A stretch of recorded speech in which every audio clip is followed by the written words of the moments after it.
सबैजनालाई भएको होस्। हालेलुया। परमेश्वरलाई आराधना गर्न पाउनु साँच्चै नै एकदमै ठुलो आशिष हो। परमेश्वरको साँच्चै महिमा भएको छ। हाम्रो परमेश्वर महान हुनुहुन्छ। हालेलुया। अनि अवश्य हुनुहुन्छ, प्रभुले आशिष दिनुभएको छ। महत्त्वपूर्ण कुरो जसै हामी वचनमा प्रवेश गर्दछौँ, हाम्रो मन हाम्रो दिमाग चाहिँ कस्तो होस् भने प्रभु आजको वचन चाहिँ म जीवनमा लगाउन चाहन्छु। अलिकति बढी जानकारी मात्रै लिने होइन, कसरी बाँड्दो रहेछ त्यो पनि ठुलो कुरो होइन, तर वचनले के भन्न खोजेको रहेछ त्यसलाई खोट्याउन चाहन्छु र म मेरो जीवनमा लागू गर्न चाहन्छु। आमेन। एकजना व्यक्तिले आफूसँग भएको धेरै सम्पत्ति, उसँग भएको सबै जे जति थियो सबै कुरो बेचेर एउटा जमिन किन्ने निर्णय गर्यो। उसले देख्यो त्यो जमिन रोडको नजिक छ।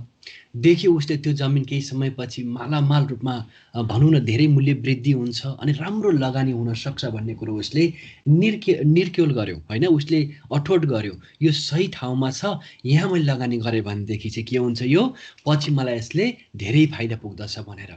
अनि उसले किन्यो पनि, एकदमै खुसी र आनन्दित साथ उसले किन्यो।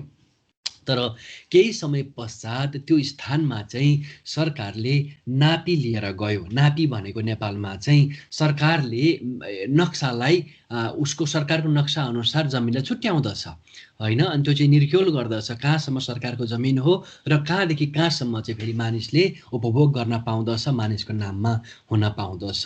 अनि त्यसरी सरकारले नापी लिएर जाँदै गर्दाखेरि चाहिँ त्यो व्यक्तिले किनेको ठ्याक्कै जमिन चाहिँ यसरी रातोले लगाइदिए। त्यसमा चाहिँ भन्न खोजेको त्यो जमिन चाहिँ सरकारी जमिनको क्षेत्रभित्र, परिधिभित्र चाहिँ परेको रहेछ। जो जमिन चाहिँ उसले सबैभन्दा बढी मूल्य सोचेर या सबैभन्दा बढी किम्ती सोचेर खरिदेको थियो, जसमा उसले सपना बुनेको थियो, जहाँबाट उसले सोचेको थियो मलाई मालामाल हुन्छु, म पछि मैले प्रशस्तै पैसा कमाउँछु, मलाई पुस्तौँ पुस्तासम्म पुग्ने गरी यो लगानी चाहिँ सुरक्षित हुन्छ भनेर सोचेको थियो। केही समय पश्चात नै त्यो जमिन चाहिँ के भयो, सरकारी जमिनको परिधिभित्र आयो र उसले गरेको लगानी चाहिँ खेर गयो। यसै गर्दा हामी पनि धेरै पटक त्यो स्थानमा लगानी गरिरहेका हुँदछौँ। हामी सोच्न चाहिँ यो चाहिँ सही स्थान हो भनेर, होइन? सोच्छौँ यसो गरियो भनेदेखि चाहिँ पछि धन प्रशस्तै मात्रामा बढ्छ, हुन्छ भनेर सोचिरहेका हुन्छौँ। तर कति पटक हाम्रो लगानी चाहिँ कस्तो अवस्थामा कहाँ गरिरहेका हुन्छौँ, जहाँ चाहिँ व्यर्थमा गइरहेको हुँदछ। त्यस्तो अवस्थामा हामी कतिपटक हाम्रो लगानीहरूलाई गरिरहेका हुँदछौँ। कतिपटक हामीले सोच्नुपर्ने प्रश्न चाहिँ यो, हामीले कमाइ गरेको धन सम्पत्तिहरू, हामीसँग भएका सम्पत्तिहरू, धनहरूको लगानी हामीले कहाँ गरिरहेका छौँ? हामी कतिपटक यो कुरालाई धेरै आत्मिकी कुराको रूपमा हेर्दछौँ, तर येशू ख्रीष्टले तपाईँ र मलाई हामीसँग भएका भौतिक धनको विषयमा पनि कुरा गर्नुभएको छ। र आज हामी यो विषयमा रहेर हेर्नेछौँ कसरी तपाईँ र मसँग भएको धनको सुरक्षित सञ्चय गर्न सक्दछौँ, सुरक्षित लगानी गर्न सक्दछौँ। कस्तो होला यदि हामीले जीवनभरि हामीले धन सम्पत्ति कमायौँ, धन सम्पत्ति सञ्चय गऱ्यौँ, तर हामीले सञ्चय गर्दै गरेको, कमाउँदै गरेको धन सम्पत्तिको न सञ्चय राम्रो भयो, न नै लगानी राम्रो भयो भने कति ठुलो तपाईँ र मेरो नोक्सानी होला। जस्तो यो मान्छेको भयो, उसले आफ्नो सबै बेचेर उसले ठुलो सोचेको थियो, तर अन्तिममा त्यो चाहिँ के भयो, खेरा गयो। त्यसैले तपाईँ र मलाई पनि येशू ख्रीष्ट आज यो बुद्धि दिन चाहनुहुन्छ, यो कुरा सिकाउन चाहनुहुन्छ, हामीले हाम्रा धन सम्पत्ति कसरी सञ्चय र लगानी गर्नुपर्दछ भनेर।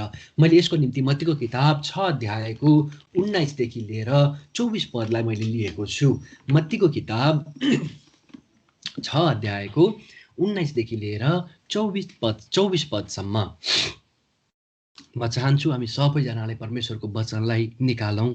जस्तो जस्तो अवस्थामा छ, मोबाइलमा भए मोबाइलमा, बाइबलमा भए बाइबलमा।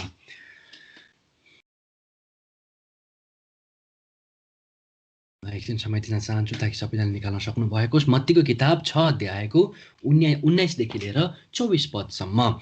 यो खण्ड यो यस्तो समय जति बेला येशू ख्रीष्टले डाँडामा रहेर उपदेश दिइरहनु भएको छ र डाँडाको उपदेशको मुख्य सन्देश भनेको येशू ख्रीष्टका चेलाहरू, येशूका अनुयायीहरूले कस्तो किसिमको जीवन जिउनु पर्दछ भनेर सिकाउनु हो। वास्तवमा येशूले यो सिकाउनु भयो कि येशूका चेलाहरू चाहिँ संसारका व्यक्तिहरूभन्दा अलग हुनुपर्छ, संसारका व्यक्तिहरूभन्दा व्यवहारमा र मनमा अलग हुनुपर्दछ, परमेश्वरमा साँचो, हृदयको खराइमा भन्दछ, हृदयको इन्टिग्रिटीमा परमेश्वरमा हिँड्ने व्यक्तिहरू हुनुपर्दछ भनेर उहाँले सिकाउनुहुन्छ।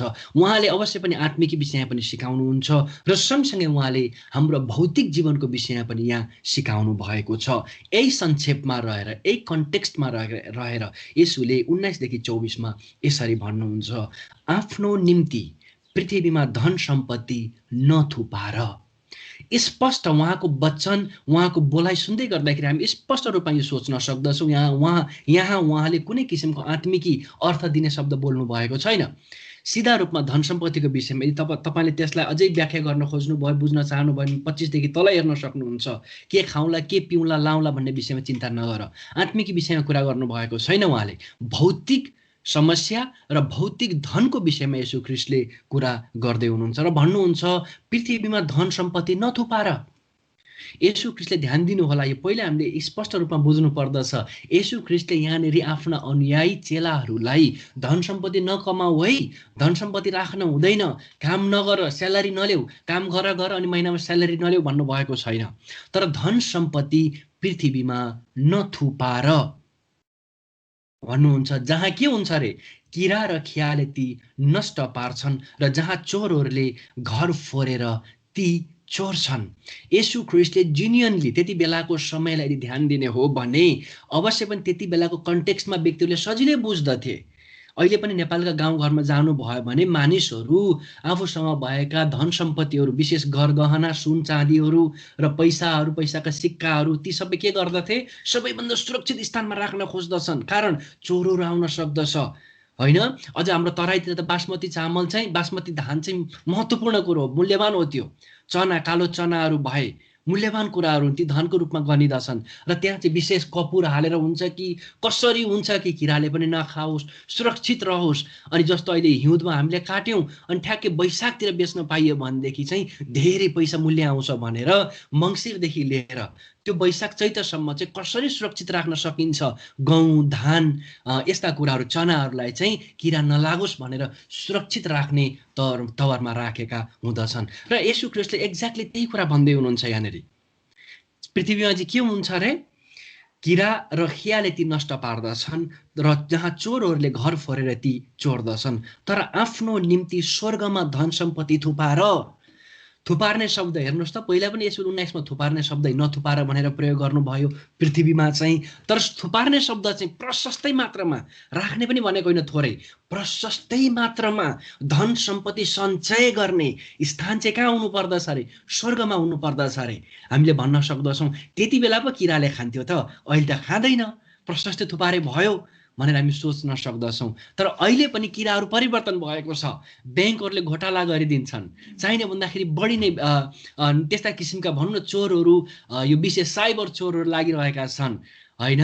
विभिन्न तरिकाले हामीलाई फसाइरहेका हामी अहिले पनि पाउँदछौँ। अहिले पनि चोरहरू, अहिले पनि किराहरू, अहिले पनि खियाहरू त्यस्तै मात्रामा मोडर्न तरिकाले हाम्रो धन सम्पत्ति खतम गर्नको निम्ति, नष्ट गर्नको निम्ति पृथ्वीमा अहिले पनि लागिरहेको छ।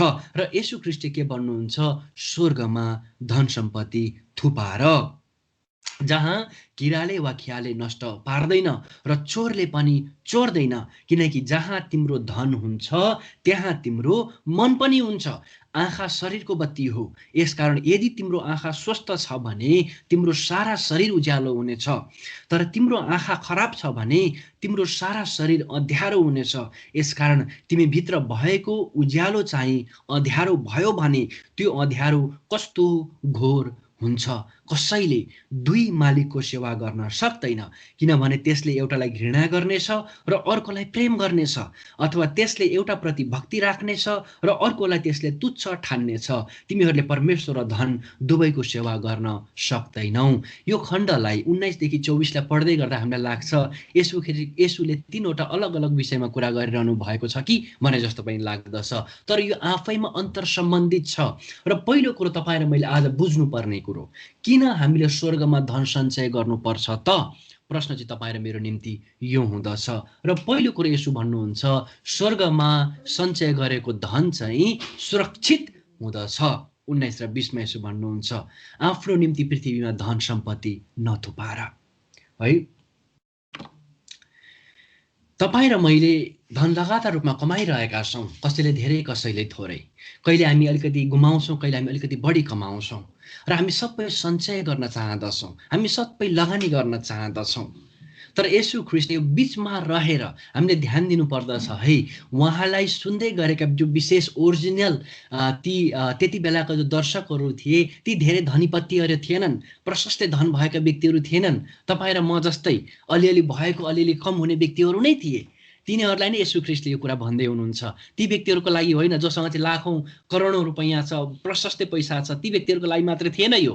तर तपाईँ र म जस्ता व्यक्तिहरूको निम्ति पनि तपाईँ र मैले धन चाहिँ स्वर्गमा सञ्चय गर्नुपर्दछ। पृथ्वीमा सञ्चय गरेको धन चाहिँ के हुन्छ? जोखिममा हुन्छ। पृथ्वीमा सञ्चय गरेको धन चाहिँ किरा लाग्न सक्छ। पृथ्वीमा सञ्चय गरेको धन चाहिँ टेम्पोरल हुन्छ, क्षणिक हुँदछ। तर स्वर्गमा सञ्चय गरेको धन चाहिँ के हुन्छ? सुरक्षित हुँदछ। न किरा लाग्छ, न खिया लाग्छ, न चोर आउँछ। त्यो असाध्यै सुरक्षित स्थान हो। प्रेरितको किताब 4 अध्यायको 36 र 37मा हामी यसरी हेर्छौँ, येशू ख्रीष्टले यसरी होइन, त्यहाँ एउटा घटना घटेको छ विशेष वर्णबासको विषयमा लिएर। यसो भएको छ 36 र 37मा, अब साइप्रस देशको लेवी कुलका योसेफ, जसलाई प्रेरितहरूले बार्नबास भनी नाउँ राखेका थिए, जसको अर्थ उत्साहको पुत्र हो, उनले आफ्नो जमिन बेचे र त्यो रकम ल्याएर प्रेरितहरूको चरणमा राखिदिए। येशू ख्रीष्टले बारम्बार ती व्यक्तिहरूलाई डाँडाको उपदेशदेखि लिएर, जसले येशू ख्रीष्टलाई पछ्याउन चाहन्छ, जसले दाजुसँग मेरो अंशबन्डा गरिदिनुहोस् भन्छ, जसले यावत कुरा ती म्यानेजर जसले चाहिँ धन सम्पत्तिको विषयमा उसले मालिकको हेरविचार गर्दछ, सबैले येशूले बारम्बार के भन्नुभयो? संसारमा धन थुप पार्ने मूर्ख काम नगर, सबै कुरालाई त्याग र मेरो पछि लाग। र प्रेरितहरूले पनि, पहिलो शताब्दीका मण्डलीहरूले पनि त्यही नै गरे। बर्नबासले कतिले चाहिँ साँचो हृदयले, तर कतिले चाहिँ देखाउनको लागि, तर सबैले यो कुरालाई राम्रोसँग बुझे। हामीले सांसारिक धनहरूमा हाम्रो मन लगाउनु हुँदैन रहेछ। हामीले परमेश्वरलाई दिनुपर्ने रहेछ। परमेश्वरको राज्यमा हामीले के गर्नुपर्ने रहेछ? हाम्रा धन सम्पत्तिहरूलाई प्रयोग गर्नुपर्ने रहेछ। यहाँ बर्नबासले धन सम्पत्ति जमिन बेचेर ल्याएर प्रेरितहरूको चरणमा राख्दिए भन्न खोजेको, प्रेरितहरूलाई उपहार दिए भन्न खोजेको होइन। यहाँ भन्न खोजेको प्रेरितहरूद्वारा जो परमेश्वरको राज्यको काम हुँदैछ, स्वर्गको राज्य स्थापित गर्ने कामहरू हुँदैछ, त्यसमा म लगानी गर्न चाहन्छु, स्वर्गमा म राख्न चाहन्छु। आज तपाईँ र मेरो लगानीलाई सायद मसँग 10 रुपियाँ मात्रै होला, सायद तपाईँसँग 5 रुपियाँ मात्रै होला। जो लगानी तपाईँ र म गर्न चाहन्छौँ, पहिलो प्राथमिकता तपाईँ र मैले परमेश्वरको राज्यलाई राख्नु पर्दछ। परमेश्वरमा म लगानी गर्न चाहन्छु। उहाँको राज्य स्थापनाको निम्ति, उहाँको राज्य बढोस् भन्नको निम्ति म परमेश्वरलाई दिन चाहन्छु। किन? परमेश्वरलाई दिएको चाहिँ घाटा हुँदैन। संसारमा सबैभन्दा सुरक्षित स्थानमा राखेको पनि घाटा हुन्छ। त्यसले स्वर्गमा कुनै पनि इनाम ल्याउँदैन। तर परमेश्वरको राज्यमा यसो भन्नुहुन्छ, एक गिलास पानी दिएको पनि इनामको हकदार हुन्छ। भन्न खोजेको सबैभन्दा सानो पनि यदि हामी परमेश्वरको राज्यको निम्ति दिन्छौँ भने त्यो परमेश्वरले इनाममा परिणत गर्नुहुन्छ। र येशू ख्रीष्ट आफ्ना चेलाहरूलाई, तपाईँ र मलाई यो कुरा बुझेको चाहनुहुन्छ। हामी यो बुझ्नु पर्दछ कि हामी यो संसारका होइनौँ। यहाँ हामीलाई चाहिन्छ यसको मतलब हामी बाहिर सबै बेचेर गएर रोडमा बस्नुपर्छ भनेको होइन। तर जो हामीसँग बचेको बचत हुन्छन्, खाएर शिक्षामा लगानी गरेर असल भनौँ न एक किसिमको सही जीवन जिएपछिको जो हामी लगानी सोचेका हुँदछौँ, त्यसको पहिलो प्राथमिकता चाहिँ हामीले येशूलाई र उहाँको राज्यलाई दिनुपर्छ। आमेन। पहिलो प्राथमिकता चाहिँ हाम्रो अब कसरी हुन्छ, म बचाउँछु, यता पनि कम उता पनि कम सबै कम गर्छु र म चाहिँ अनि संसार रूपमा घर बनाउँछु, जमिन किन्छु। त्यो होला तपाईँ र मेरो बुद्धिको कुरो, तर त्योभन्दा पनि बढेर बुद्धिमानी चाहिँ म परमेश्वरको राज्यको निम्ति दिन चाहन्छु। पहिलो कुरो हामीले घरबारी बेच्नु परेन। पहिलो कुरो हामीले हाम्रो खानामा कटौती गर्नु परेन। तर पहिलो कुरो तपाईँ र मैले के परमेश्वरलाई दिने कुरा मैले दिइरहेको छु त? यही शब्द हो, यही पहिलो प्रश्न हो तपाईँ र मेरो निम्ति। स्वर्गमा धन थुपार्ने। उदाहरणको निम्ति जो हामी परमेश्वरमा भेटी ल्याउँदछौँ, जो हामी परमेश्वरलाई दशंश चढाउँदछौँ, त्यो हामी मण्डलीको निम्ति, व्यक्तिको निम्ति दिइरहेका छैनौँ। त्यो हामी परमेश्वरको राज्यमा, स्वर्गको राज्यमा थुपारिरहेका हुँदछौँ। त्यो परमेश्वरले लेखा राख्नु भएको छ। त्यो दिन जब येशू ख्रीष्टले सबैको न्याय गर्नुहुन्छ, त्यति बेला उहाँले मुकुटहरू पहिराइदिनु हुनेछ, जो विश्वास योग्य भएर स्वर्गमा धन थुपार्ने काममा अगाडि बढेका हुँदछन्। तपाईँ र मलाई पहिलो प्रश्न येशूद्वारा यो हुन सक्छ, तपाईँ र म हाम्रा धनलाई कहाँ थुपारिरहेका छौँ? कतै हामी त्यो स्थान त चुनिरहेका छैनौँ जो चाहिँ क्षणिक सुरक्षित छ। क्षणिक रूपमा हामी अरूलाई देखाउन सक्छौँ, क्षणिक रूपमा हामी कम्फोर्ट पाउन सक्छौँ। तर अनन्तमा हामी के गर्दछौँ? मुकुट पनि घुमाइरहेका हुन्छौँ, अरू सबैले पाइरहेका हुन्छन्, हामी चाहिँ छ्यास्स सहभागी मात्रै हुने तरिकामा त हामी हिँडिरहेका छैनौँ। हामीले बुझ्नु पर्दछ, यसलाई हेर्नु पर्दछ। आज म तपाईँहरूलाई पहिलो कुरो जो परमेश्वरको वचनले भनेको छ, नभन्नु होला यस्तो यो पास्टर भाइले जहिले पनि वचन ल्यायो भनेदेखि यस्तै विषयमा हामीलाई चाहिँ खालि सुधार्ने विषय मात्र ल्याउँछ भनेर। हामी सुध्रिनुपर्छ हरेक क्षेत्रमा, र यो क्षेत्र पनि त्यति नै महत्त्वपूर्ण छ। हामीले यसलाई पक्र्नु पर्दछ, निर्णय गर्नु पर्दछ। प्रभु, म तपाईँलाई दिन चाहन्छु, म तपाईँको स्वर्गमा धनलाई थुपार्न चाहन्छु। यो मेरो पहिलो प्राथमिकता हो। के हुन्छ त हामीले यसो गरेपछि? येशू ख्रीष्ट अनि भन्नुहुन्छ 21, 22 र 23मा, स्वर्गमा धन थुपार्ने व्यक्तिहरूको जीवन चाहिँ स्वस्थ हुन्छ भन्नुहुन्छ येशू। जसले स्वर्गमा धन थुपारेको हुन्छ, थुपार्ने काममा लागेको हुन्छ, उसको जीवन नै स्वस्थ हुन्छ आत्मिक रूपमा, र कतिपटक वास्तवमा भन्दाखेरि शारीरिक रूपमा पनि। के भन्नुहुन्छ 21मा? किनकि जहाँ तिम्रो धन हुन्छ त्यही तिम्रो मन हुन्छ। पहिलो कुरो के हुँदो रहेछ? हामीले जब स्वर्गमा धन थुपार्ने काममा आफ्नो जीवनलाई लगाउँछौँ, हाम्रो मन सही ठाउँमा हुन्छ, अभिलाषामा हुँदैन, देखावटीमा हुँदैन। त्यसले 100 रुपियाँ के 200 युरोको मोबाइल किनेछ, म 500 युरोको मोबाइल किन्छु, त्यस्तो पनि हुँदैन। त्यसले 500 युरोको ढुकिटी खेल्दो रहेछ, म 1000 युरोको खेलेर देखाइदिन्छु, त्यस्तो पनि हुँदैन। देखावटी हुँदैन। मन स्वस्थ हुन्छ सबभन्दा सुरुमा। मैले प्रभुमा सुरक्षित, मेरो के अरे ढुकुटी त प्रभुसँग म खेलिरहेको छु। मेरो सबैभन्दा विलासिताको कुरा म त के अरे प्रभुलाई दिइरहेको छु। उसको मन सबभन्दा सुरुमा स्वस्थ हुन्छ। मनदेखि यानि येशू आँखासम्म आउनुहुन्छ अनि भन्नुहुन्छ, आँखा शरीरको बत्ती हो। यसकारण यदि तिम्रो आँखा स्वस्थ छन् भने तिम्रो सारा शरीर उज्यालो हुन्छ। वास्तवमा सबैले बुझ्दछौँ हामी यो। यदि हामी आँखाले देख्छौँ भने कहाँ फोहोर लागेको छ कि छैन, मैले नुहाउनु पर्ने भएछ कि छैन, के भएछ, हामी देख्छौँ आफ्नो शरीरको विषयमा। तर तिम्रो आँखा खराब छ भने तिम्रो सारा शरीर अँध्यारो हुन्छ। वास्तविकतामै हो, हामी थाहा पाउँदैनौँ कति बेला सफा राख्ने भनेर। यसकारण तिमी भित्र भएको उज्यालो चाहिँ अँध्यारो भयो भने त्यो अँध्यारो कस्तो घोर हुन्छ। यदि तपाईँ र मेरो मनले जीवनको लक्ष्य थाहा छैन, कहाँ चाहिँ हामीले सञ्चय गर्ने, कहाँ चाहिँ हामीले राख्ने भनेर यदि थाहा छैन भने तपाईँ र म कहाँ हिँडिरहेको त, कहाँ कुदिरहेको त? संसारमा त्यो कुराको पछि परिरहेका छौँ जो चाहिँ सोलोमनले भन्छन् व्यर्थ हो। यस्तो जीवन जिरहेका छौँ जहाँ चाहिँ हामी हावामा मुक्का हानिरहेका छौँ। पावलले भन्छन् थाहा छैन के को लागि हिँडिरहेको, क्षणिक जीवनको लागि। अनि पावल भन्छन् यदि तपाईँ र मैले यो क्षणिक सांसारिक जीवनको लागि मात्रै विश्वास गरेको हो भने तपाईँ र म जस्तो बिचरा, तपाईँ र म जस्तो दयनीय व्यक्ति संसारमा अर्को कोही पनि छैन।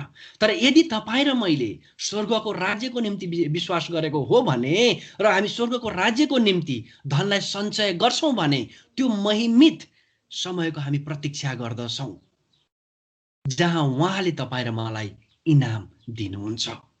जब तपाईँ र म यो कुरालाई बुझ्दछौँ हामी सांसारिक अभिलाषामा फस्दैनौँ। कतिवटा पाप त हामी वास्तवमा छोडिहाल्छौँ। हामी लोभ छोड्छौँ, अरूसँग घमण्ड गर्न छोड्छौँ, जीवनको सेखी लगाउन छोड्छौँ, हामी अरूलाई छल्न छोड्छौँ, झुटो बोल्न छोड्छौँ। धेरै पटक हामी स्वस्थ भइहाल्छौँ। परमेश्वर हो म काम गर्छु मेहनतसँग, कसरी काम गर्छु परमेश्वरको निम्ति गरेको जसरी, जो आउँछ जो प्रभुले मलाई जिम्मेदारी दिनुभएको छ मेरो परिवार त्यहाँ म प्रशस्तै मात्रामा गर्न चाहन्छु र मेरो जो बचत हो त्यसको पहिलो प्राथमिकता चाहिँ यसो हुनुहुन्छ। जब हामी यो सत्यतामा आफूलाई स्थापित गर्छौँ तपाईँ र म स्वस्थ हुन्छौँ। ढाँट्नु पर्ने कुनै पनि कुरा हुँदैन, घमण्ड गर्नुपर्ने कुनै पनि कुरा हुँदैन, लुकाउनु पर्ने कुनै पनि कुरै रहँदैन। हाम्रो मन हाम्रो शरीर स्वस्थ हुँदछ। के तपाईँ र म आज स्वस्थ जीवन छ त? सायद शारीरिक रूपमा होला, तर मानसिक रूपमा हाम्रो मन कस्तो छ? लोभले भरिएको त छैन? पीडित भएर अक्सिजन लगाउनु पर्ने मन त भएको छैन कतै हाम्रो? अरू सबैले कमाइसके, मैले नै कमाएको छैन। म धेरैचोटि सुन्छु सबैले गरिसके नेपालमा, मैले नै गर्न सकेको छुइनँ। एकदमै चिन्तित भएर टेन्सनमा रहेर हामी कतै हाम्रो मनलाई बिरामी त पारेका छैनौँ। यदि तपाईँ र मेरो ध्यान स्वर्गमा धन सञ्चय गर्ने होइन भने पक्कै पनि तपाईँ र मेरो मन के छ? चिन्तित छ। हामीले देख्दैनौँ, कता हिँड्नुपर्ने देख्दैनौँ, उज्यालो पनि थाहा लाग्दैन, अनि हामी घोर अन्धकारमा जीवन जिइरहेका हुन्छौँ। भौतिक आँखाले त देख्छौँ, तर यसोले भनेको जस्तै आत्मिक आँखा चाहिँ डम्मै बन्द छ, केही पनि देखिँदैन। केही हो जीवनको प्राथमिकता त्यो पनि थाहा छैन, कहाँ सञ्चय गर्ने पनि थाहा छैन, अनि हामी के छौँ? चिन्तित छौँ। अनि यसो पछि 25 देखि तल भन्नुहुन्छ हामी चिन्तित छौँ, फिक्रीमा छौँ, के लाउँ के खाउँ कसरी अरूको जस्तो हौँ भनेर हामी चिन्तामा हिँडिरहेका हुँदछौँ। तपाईँ र मेरो आत्मिकी मानसिक र शारीरिक जीवन स्वस्थ बनाउने महत्त्वपूर्ण कदम हुन सक्छ यो, यदि तपाईँ र म स्वर्गको राज्यमा धन थुपार्छौँ भने। जो कुरो परमेश्वरको हो त्यो परमेश्वरलाई हामी दिन्छौँ भने। मलाकीको किताबमा तपाईँले हेर्नुभयो भने यसो परमेश्वर भन्नुहुन्छ तिमीहरूमा श्राप परेको छ। किन? किनभने तिमीहरूले मलाई लुटेका छौ, मलाई दिनुपर्ने कुरा तिमीहरूले दिएका छैनौ। हग्गईको किताबमा हेर्नुहोस्, तिमीहरूले धेरै बटुल्छौ केही पनि रहँदैन तिमीहरूमा, तिमीहरू बिरामी भएका छौ। किन? किनभने तिमीहरूले सांसारिक धन थुपार्नमा आफूलाई केन्द्रित गरेका छौ, परमेश्वरलाई दिनुपर्ने कुरा दिइरहेका छैनौ र चिन्तित छौ, तनावमा छौ। र तेस्रो कुरा यसो भन्नुहुन्छ, यदि तपाईँ र मैले स्वर्गमा धन थुपार्छौँ भने, स्वर्गमा धन सञ्चय गर्छौँ भने हामी एक असल सेवक, परमेश्वरको एक असल सेवक बन्न सक्दछौँ।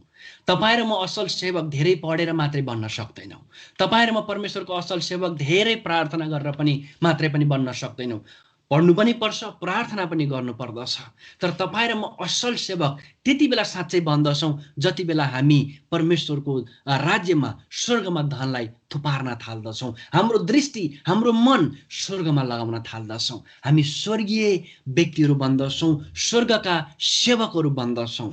24मा यसो भन्नुहुन्छ, कसैले दुई मालिकको सेवा गर्न सक्दैन।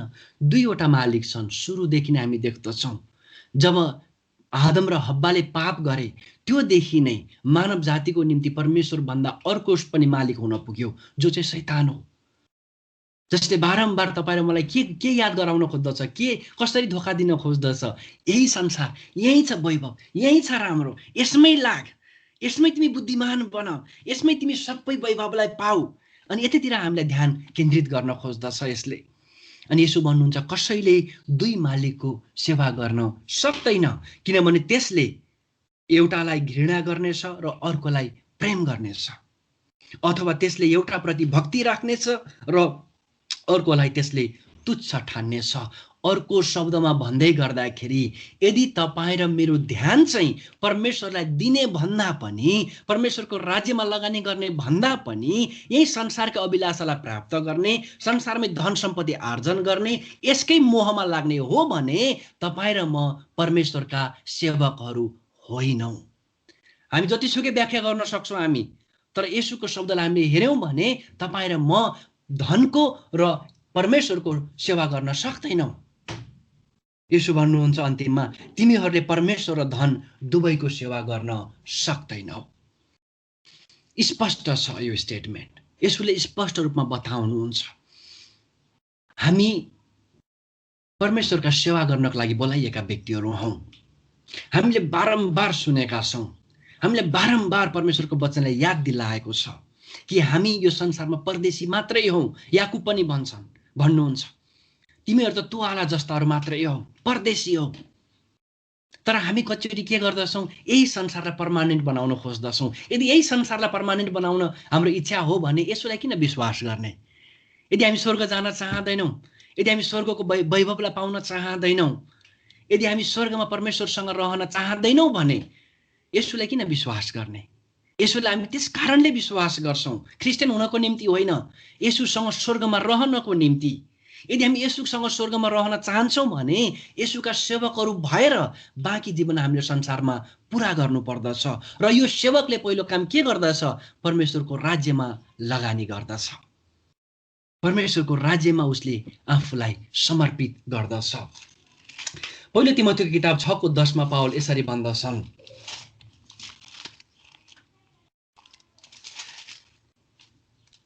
6:10 किनभने रुपैयाँ पैसाको मोह नै सबै किसिमका खराबीको जड हो। पैसाको लोभमा परेर कोही विश्वासबाट कुमार्गतिर लागेका छन् र धेरै पीडाले तिनीहरूको हृदय घोचेको छ।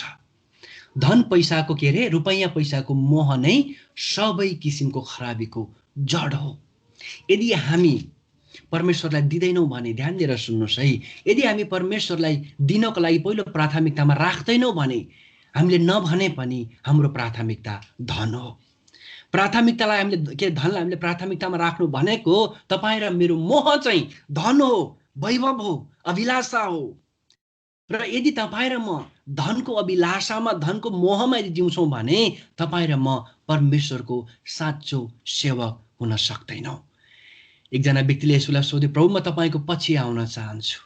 यसोले भन्नुहुन्छ, जाऊ सबै बेच, गरिबलाई देऊ, स्वर्गमा धन छ भनिकन तिमीले सोच र क्रुस बोकेर मेरो पछि आऊ। तपाईँ र म आज कसको सेवक बनिरहेका छौँ त? बर्नबासले यसुको सेवक बन्नलाई चुने, पावलले यसुको सेवक बन्नलाई चुने। उनी भन्छन्, संसारमा मेरो जे जति थियो त्यो त सबै मैले ख्रिस्ट यसुको सेवक बन्ने कुराको अगाडि गन्दा सोचे, फोहोर मैला समान सोचे। स्त्रीहरूले आफूसँग भएका बहुमूल्य अत्तरहरू यसुको पाउमा ल्याएर खन्याइदिए। जखायस भन्छन्, प्रभु म सबै दिनको लागि तयार छु। किन? हामी सबैले तपाईँ प्रभुलाई जान्न चाहन्छौँ, तपाईँको सेवक बन्न चाहन्छौँ। हेर्नुहोस्, सुरुका मण्डलीहरू, ती व्यक्तिहरूले के गरे? बारम्बार भौतिक कुरालाई यसुको राज्यमा अर्पण गरे। तर के आज उहाँको राज्य परिवर्तन भयो त? आजका विश्वासी हामी चाहिँ के भएका छौँ? मलाई यो पनि चाहिएको छ, त्यो पनि चाहिएको छ। विश्वासी भएपछि यो पनि हुनुपर्छ, त्यो पनि हुनुपर्छ। त्यसो भए यसु ख्रिस्ट पहिला त्यति बेला र यसु ख्रिस्टको शिक्षा र चेलाहरूको जीवन के झुटो थियो त? त्यसो भए अहिले समय बदलेर गयो? होइन, अहिले पनि त्यति नै हो। तर झुटो र सेवक चाहिँ हामीले कसलाई बनाएका छौँ? आफैलाई बनाएका छौँ र संसारको मालिकको हामी सेवक हुन खोजिरहेका छौँ। तपाईँ र मैले सोध्ने आफैलाई प्रश्न म साँच्चै चाहन्छु, हामी अहिले र सधैँभरिका लागि तपाईँ र मेरो प्रश्न यो हुन्छ, तपाईँ र मेरो जीवनको मालिक को हो? यसु ख्रिस्ट कतिपटक हाम्रो मुखको मात्रै मालिक हुनुहुन्छ, हालेलुया प्रभु तपाईँ जस्तो कोही पनि छैन, तपाईँ मेरो प्रभु हुनुहुन्छ। यदि उहाँ तपाईँ र मेरो प्रभु हुनुहुन्छ, तपाईँ र मेरो मालिक हुनुहुन्छ भने हामीसँग भएको जे जति छन् सबै उहाँको हो। उहाँलाई हामीले अर्पण गर्न सक्नु पर्दछ। आज हामीले यो खण्डबाट यी 3वटा महत्त्वपूर्ण कुरालाई सिकेका छौँ र म चाहन्छु कि हामी सबैजना व्यक्ति बुद्धिमान बनौँ। त्यस्ता त्यो व्यक्ति जस्तो होइन जसले चाहिँ आँखाले हेर्दाखेरि असल लागेर लगानी गर्यो तर जब समय आयो उसँग केही पनि रहेन। तर तपाईँ र म यस्तो बुद्धिमान व्यक्तिहरू बनौँ जसले परमेश्वरको राज्यमा आफूसँग भएको धनलाई सञ्चय गर्दछ, लगानी गर्दछ।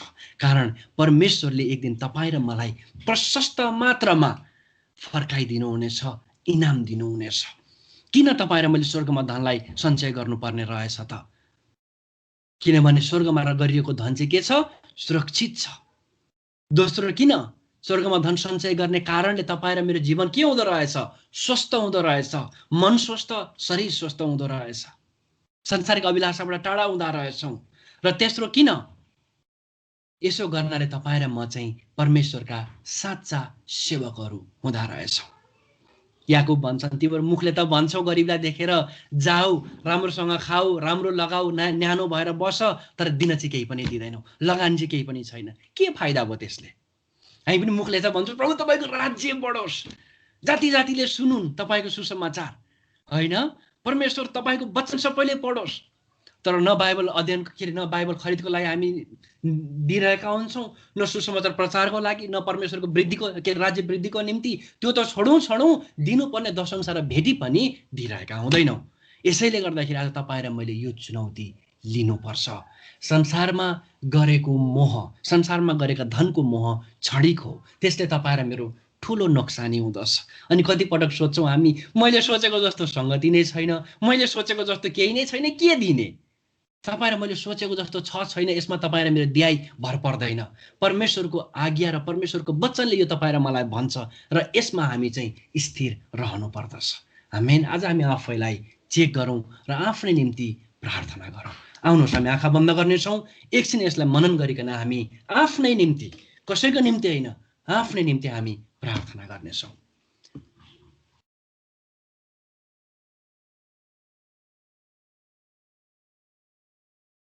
येशू धन्यवाद तपाईँलाई, तपाईँले साँच्चै हाम्रो जीवनको पुरा वास्ता गर्नुहुन्छ। यसैले त तपाईँ हाम्रो प्रभु हुनुहुन्छ। हाम्रो आत्मिक जीवन मात्रै होइन, हाम्रो व्यवहार मात्रै होइन, तर हाम्रो धनको विषयमा पनि तपाईँ चिन्ता गर्नुहुन्छ। हाम्रो धनको विषयमा पनि तपाईँ हामीलाई अर्ती र उपदेश र आज्ञा दिनुहुन्छ। प्रभु हामीलाई अनुग्रह गर्नुहोस्। हामीले धेरै बाइबलमा हाम्रा ती उदाहरणहरू छन्, ती मूर्ख व्यक्तिहरू जस्तो हुन चाहँदैनौँ, जसले क्षणिक धनको मोह गर्दछन् र अनन्तको उपहार, अनन्तको इनामलाई उनीहरूले पाउनबाट चुक्दछन्। हामीलाई सहायता गर्नुहोस् प्रभु। हामी साँच्चै परमेश्वर तपाईँको स्वर्गमा, तपाईँको राज्यमा लगानी गर्ने व्यक्तिहरू हुन चाहन्छौँ। हामीले दिनुपर्ने कुराहरू दिएर त्योभन्दा पनि अझै बढेर हामी तपाईँमा लगानी गर्न चाहन्छौँ। कारण तपाईँमा गरेको लगानी सुरक्षित छ। कारण तपाईँमा गरेको लगानीले हामीलाई स्वस्थ तुल्याउँछ, हामीलाई साधारण बनाउँछ, हामीलाई साँच्चै आशिषित र सन्तुष्ट जीवन जिउन हामीलाई सहायता गर्दछ र हामीलाई साँच्चै तपाईँको सेवक बनाउँदछ। प्रभु अनुग्रह गरी बक्सियोस् हामीलाई दया गर्नुहोस्। तपाईँले कतिपटक हामी सांसारिक कुराहरूलाई हेर्दछौँ, कतिचोटि हामी मण्डलीलाई हेर्दछौँ, व्यक्तिलाई हेर्दछौँ र दिनुपर्ने कुराहरूबाट हामी चुकिरहेका हुन्छौँ। यो सबैबाट माथि उठेर तपाईँको राज्यमा लगानी गर्न हामीलाई सहायता गर्नुहोस्। धन्यवाद तपाईँलाई, आदर महिमा भक्ति हामी तपाईँलाई दिन्छौँ। आजको सङ्गति तपाईँले सुरुदेखि अन्तिम समय हामीलाई सहायता गर्नुभयो। सञ्चालन गर्ने, आराधना गर्ने, वचन सुन्ने हामी हरेकलाई तपाईँले आशीर्वाद दिनुहोस् र आजको सङ्गतिबाट हामीले यो पाएको चुनौतीलाई जीवनमा लगाउन सकौँ। फलानाले यो भन्यो, डिस्कानाले यो भन्यो होइन, तर येशूको वचनले मलाई यो भन्नुहुन्छ र म जीवनमा लगाउन चाहन्छु भनेर हामीले यसमा लगाउन सकौँ। प्रभु तपाईँका हातमा सुम्पर्दछौँ। धन्यवाद तपाईँलाई, सारा आदर महिमा भक्ति हामी तपाईँलाई दिँदछौँ। यदि हामीमध्ये कोही बिरामी छौँ, कठिन परिस्थितिमा छौँ भने येशू तपाईँ आफूले हामीलाई सहायता गरिदिनुहोस्। तपाईँको चङ्गाई, तपाईँको आशिषले हामीलाई भरिदिनु भएको होस्। धन्यवाद, महिमा आदर भक्ति हामी तपाईँलाई दिन्छौँ। अर्को पटक नभेटुन्जेलसम्म हामी हरेकको प्राण आत्मा शरीरलाई हामी तपाईँको हातमा सुम्पन्छौँ। धन्यवाद तपाईँलाई। अब परमेश्वर पिता तपाईँको प्रेम, प्रभु येशू तपाईँको अनुग्रह, पवित्र आत्मा तपाईँको सङ्गति हामी हरेकसँग सदा सर्वदै बनिरहोस्। येशू प्रभुको नाममा आमेन। जय मसीह सबैजनालाई।